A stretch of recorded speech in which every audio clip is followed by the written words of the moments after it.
मुझे तूने कान्हा सब कुछ दिया है, तेरा शुक्रिया है, तेरा शुक्रिया है। मैं अगर वृंदावन की बात करूं यहाँ के, तो ऐसा लगता है कि यहाँ हवाओं में ही ठाकुर जी बह रहे हैं। प्रेमानंद जी बाबा मेरे सपने में आए एक दिन, और सपने में आने के बाद उन्होंने, अब मैं देख रहा हूँ कि वो मुझे दीक्षा दे रहे हैं। जब तक मेरी सांसों में सांस है, तब तक मैं अपने हरि का प्रचार करता रहूँगा, गुणगान करता रहूँगा। ठाकुर जी से खुद स्वयं प्रार्थना करता हूँ कि सब छूट जाए, कुछ कोई दिक्कत नहीं, पर तुम मेरा साथ मत छोड़ना कि तुझे दोज़ख नसीब होगी, तुझे हिंदू जला देंगे, तू हिंदू में जाएगा तो तुझे ये कर देंगे, तुझे वो कर देंगे। पर मेरी गोविंद की कृपा। राधे राधे। मैं हूँ सौरभ। मैं इस वक्त हूँ वृंदावन के देवरा बाबा घाट पर। देखिए, ये देवरा बाबा का मंदिर है, आश्रम है यहाँ से। और इसी घाट पर हमारे साथ हैं भक्त जावेद। जावेद से आपको मैं पहले भी मिलवा चुका हूँ, लेकिन अब नए चर्चा के साथ, नई बातों के साथ आपके सामने रखूँगा। राधे राधे। राधे राधे भैया। सबसे पहले तो मैं सभी मेरो वृंदावन देखने वाले भाई बहनें, जितने भी हैं, माताएं हैं, सबका बहुत बहुत धन्यवाद करूँगा मैं कि मुझे इतना प्यार और सपोर्ट दिया। और आपका भी बहुत बहुत धन्यवाद, क्योंकि ठाकुर जी की कृपा होती है, और ठाकुर जी किसी ना किसी रूप में वो आते हैं। तो मुझे लगता है कि वो आपके रूप में आए और मेरा उद्धार करवाया, और आपकी वजह से सनातन लोग इतने साथ खड़े हुए मेरे, और मेरे अंदर हिम्मत आई, सनातन लोगों का जो सपोर्ट मिला। जावेद जी, आपके तमाम लोगों ने वीडियो देखी, करोड़ों लोगों ने देखी, तमाम प्रेम मिला आपको। कितनी बदली आपकी ज़िंदगी? मेरी ज़िंदगी में बहुत बदलाव आया, अच्छे भी आए, बुरा भी आया। अच्छा तो ये आया कि जो मेरे प्रोग्राम वगैरह बंद हो चुके थे, वो स्टार्ट होने लग गए, और मैं हरि नाम प्रचार, जो मेरा एक सपना है कि मैं हरि नाम प्रचार करता रहूँ अपनी पूरी जीवन, तो वो मैं कर रहा हूँ। और लोग मुझे बुला रहे हैं इस चीज़ के लिए कि हरि नाम प्रचार के लिए। पहले लोग नहीं बुलाते थे, अब ज़्यादा बुलाने लग गए हैं, और जब बुलाने लग गए तो थोड़ी हालत भी बहुत सुधार हुई है, फाइनेंशियली भी और वैसे भी। नए ठाकुर जी के साथ वृंदावन के घाट पर वृंदावन आप आए, कैसा लगता है आप बार बार जब वृंदावन आते हैं तो? मैं अगर वृंदावन की बात करूं यहाँ आके, तो ऐसा लगता है कि यहाँ हवाओं में ही ठाकुर जी बह रहे हैं, कि यहाँ की हवाओं की बात ही अलग है। और एक दौड़ सी लगी है कि ब्रजवास हो जाए, और मैं जल्द से जल्द कोशिश कर रहा हूँ कि ब्रज के अंदर बात हो जाए और हम ब्रज के अंदर कैद हो जाए। आप यहाँ पर लगातार आते हैं, ठाकुर जी नई लाइन का क्या नाम है? मैं देखो, मैं थोड़ा सा अलग हूँ, क्योंकि मुझे ठाकुर जी ने स्वयं चुना, तो मैं वो नाम ज़्यादा पसंद करता हूँ जो यशोदा मैया ने रखा। उन्होंने इतना प्यारा नाम रख रखा है, गोविंद, गोपाल, इतना प्यारा नाम है। मुझे कुछ नाम रखने वाले तो हम तो नहीं हो सकते इनके, और मैं उसी रूप में देखना पसंद करता हूँ, जैसे यशोदा मैया का लाला है, उसी रूप में मैं इनको देखना पसंद करता हूँ, ठाकुर जी को। अब आपके जीवन में क्या नया चल रहा है? अगर मेरे जीवन की बात करें तो नया तो बहुत कुछ है। मुझे सबसे पहले तो गुरु मिला, जो गुरुदेव के होता है ना कि बिना गुरु के गोविंद नहीं मिलता, वो गुरु जी भी मुझे मिल गए। कौन है गुरु जी, कहाँ मिले आपको? वो गुरु जी ऐसा कि काफ़ी लोग मुझसे कह रहे थे कि आप गुरु दीक्षा लो, गुरु दीक्षा लो, और मैंने सोचा भी कि मुझे गुरु दीक्षा लूँ, पर मुझे समझ नहीं आ रहा था कि क्या से क्या। जैसे हरिदास जी, जैसे मीराबाई को मिले, वैसे ही मुझे प्रेमानंद जी मिले। प्रेमानंद जी महाराज जी, वो मेरे सपन में आए पहली बार, तो मुझे बहुत ज़्यादा ये लगती थी कि मुझे भी भगवान ठाकुर जी मुझे कोई ऐसा गुरु दो जिसके पास जाके ऐसा लगे कि मतलब मुझे कोई रास्ता दिखाए। कुछ रास्ते उस टाइम पे सारा ऐसा लगा था बंद हो गया है, कि मुझे गुरु की बहुत ज़्यादा खोज थी। वो शायद प्रेमानंद जी बाबा मेरे सपने में आए एक दिन, और सपने में आने के बाद उन्होंने, मैं देख रहा हूँ कि वो मुझे दीक्षा दे रहे हैं, वो मुझे दीक्षा दे रहे हैं। तो मैंने कहा कि, और मैंने उनकी वीडियोस वगैरह जितनी थी, फिर मैंने देखा, मैंने किसी ने स्टेटस पे लगाया था तो मैंने उनको देखा था। तो उसके बाद से मैंने उनके बारे में जाना, देखा, फिर मुझे उनके बारे में पता लगा कि मतलब 18 साल से उनकी किडनी फेल है, और ऊपर से उनके ऊपर इतनी करुणा और इतनी ठाकुर जी की दया। और मैं गोविंद की बहुत बहुत शुक्रगुजार हूँ कि मेरे गोविंद ने ऐसा गुरु मुझे दिया। और उसके बाद से फिर मैं किसी कारण से मैं उनसे दीक्षा नहीं ले पाया, नहीं जा पाया। फिर उसके बाद से दोबारा वो मेरे सपने में आए। चलो मैंने एक बार तो मैं सोचूंगा, तो चलो मेरे सपने में आ गए, पर वो दोबारा मेरे सपने में आए और मुझे कह रहे हैं, बेटा नाम जप करो, आपको तो दीक्षा मिल गई है। तो मैं 3 बजे रात को उठ के मैं बहुत भावुक हो गया, और मन में लगने लग गया कि भगवान कितनी कृपा है मेरे गोविंद की। तो दीक्षा लेने आप जाएंगे उनके पास? हाँ, मैं बाबा के पास ज़रूर जाऊँगा।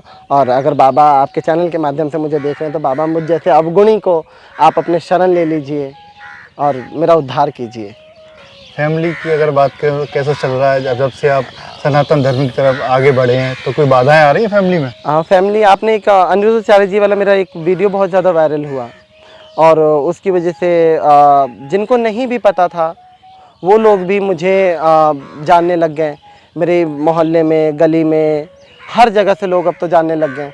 उसके बाद से मेरे जो मोहल्ले में थे, जो मेरी फैमिली मेम्बर हैं, वो लोग कहने लगे कि अगर यहाँ आएगा तो हम इसको काट देंगे। कौन बोला फैमिली में ये आपसे? जो मामा मुमा हैं और रिश्तेदार हैं, इन सब लोग बोल रहे हैं कि अगर यहाँ आएगा तो काट देंगे। जो मतलब मेरे खुद के जो पर्सनल उस टाइम पे मेरे जो फ्रेंड थे वो लोग ये बात बोल रहे हैं कि अगर आएगा तो हम मारेंगे, हम काटेंगे, हम ये करेंगे। आप तो प्रेम की ओर आगे बढ़ रहे हैं तो क्यों काटने की बात कर रहे हैं वो आपसे? देखो ऐसा है कि वो कहते हैं ना कि गोविंद की जहाँ तक कि वो पड़ता है तो झेलना पड़ता है। और आपको पता है कि मैं मुस्लिम धर्म से हूँ, तो वहाँ से तो अगर कोई भी आता है, किसी भी धर्म से कोई चेंज करता है तो लगता है इस चीज़ को कि भाई वो काट देंगे, मार देंगे। तो कोई दिक्कत नहीं। अगर मैं कहता हूँ अगर सर दे के भी गोविंद मिलता है ना तो भी सौदा बहुत सस्ता है। डर लगता है आपको फिर उनसे? नहीं, मुझे डर किस बात का। देखो मैं ये जानता हूँ भैया कि डर तो होना ही नहीं चाहिए, क्योंकि आपको पता है कि हमारे जो सनातन धर्म में साधु थे, संत थे, वो डरते नहीं थे कभी। और डर किस बात का? डर मुझे किसी चीज़ का नहीं है, और ना मरने का डर तो कभी भी नहीं है। क्योंकि अगर हम लोग मरने का डर करेंगे तो आज नहीं तो कल जाना है। कब तक उनसे मुकाबला करेंगे आप? जब तक मेरी सांसों में सांस है तब तक मैं अपने हरि का प्रचार करता रहूँगा, गुणगान करता रहूँगा और अपने गोविंद को ऐसे रिझाता रहूँगा मैं। और मैं ये ठाकुर जी से खुद स्वयं प्रार्थना करता हूँ कि सब छूट जाए, कोई दिक्कत नहीं, पर तुम मेरा साथ मत छोड़ना। जहाँ तुमने छोड़ा वहाँ मैं कुछ भी नहीं हूँ और वहीं मेरा हौसला टूट जाएगा। सनातन धर्म की ओर कई मुस्लिम आगे बढ़ रहे हैं, कई का देखा वीडियो, कई लड़कियां हैं हिंदुओं से शादी कर रही हाँ, हैं। मैंने देखा। तो क्या लगता है कि पॉजिटिव है या नेगेटिव है ये? देखो, अगर मैं देखूं तो मेरे आने से काफ़ी लोगों को प्रेरणा भी मिली है। खुलकर जीना कोई वो नहीं है, अपनी मर्जी से जीना। एक इंसान को एक बार लाइफ मिली है, मैं मानता हूँ कि उसको जो पसंद है वो करना चाहिए। मैं हूँ, चाहे कोई भी हो, सनातन हो चाहे अदर धर्म से हो, जिनको जो पसंद है वो करना चाहिए आदमी को, कि हमारे को क्या पसंद है। एक बार ये जीवन मिला है, उसके बाद से हम मर जाएंगे। अब पर एक जीवन में हम अपने आप को कितना खुश करते हैं। आजकल भैया सबसे ज़्यादा मुश्किल है अपने आप को खुश करना और अपने आप को खुश रखना। अब आगे का क्या प्लान है आपका? क्या करने वाले हैं? आगे का जो मेरा प्लान है, यूं ही जो हरिनाम प्रचार चल रहा है ये चलता रहे, और मैं ऐसे ठाकुर जी के गुणगान करता रहूं, और ये जो सनातन लोगों का मुझे प्यार और सपोर्ट मिल रहा है ये मिलता रहे।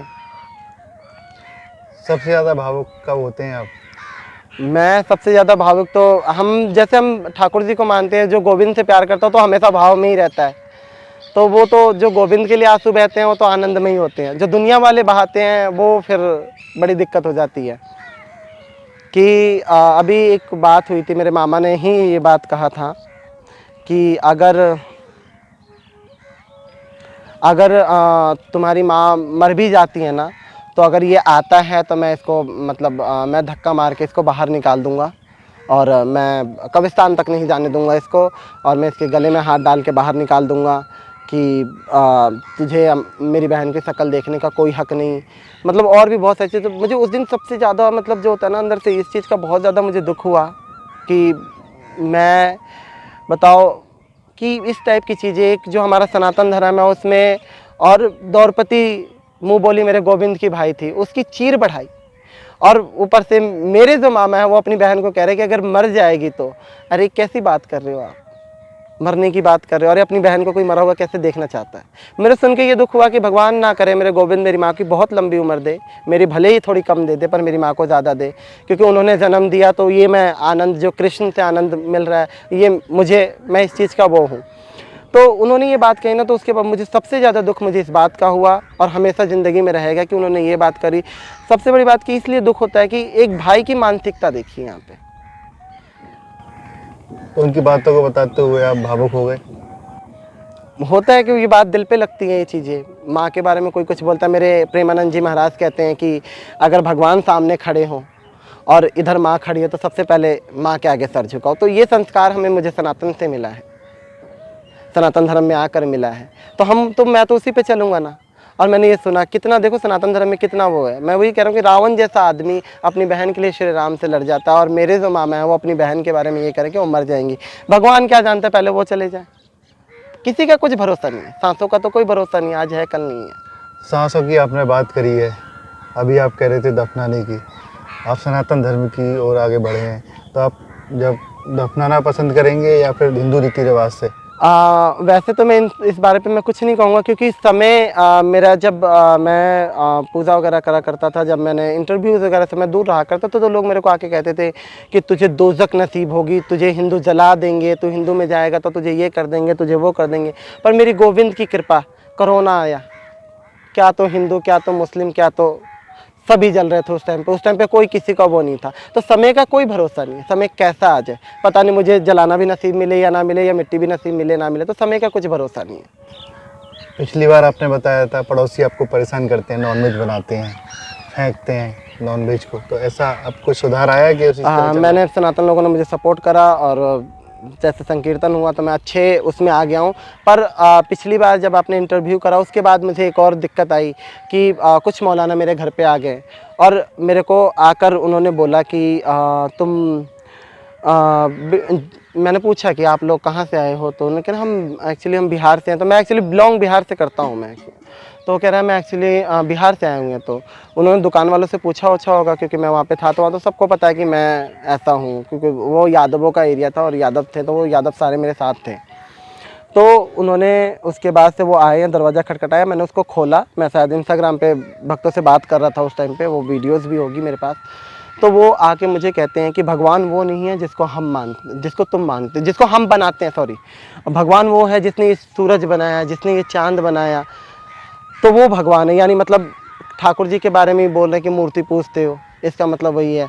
और उसके बाद से मुझे कह रहे हैं, पता नहीं बोल कर जाते हैं कि सुबह की सूरज आप देख पाओ या ना देख पाओ, वो बोल कर जाते हैं। मुझे तो समझ नहीं, मैं अकेला रहता हूँ ना, मुझे इतनी चालाकी, हमने चालाकी सीखी ही नहीं भैया, अगर चालाकी सीखते तो आज यहाँ नहीं होते।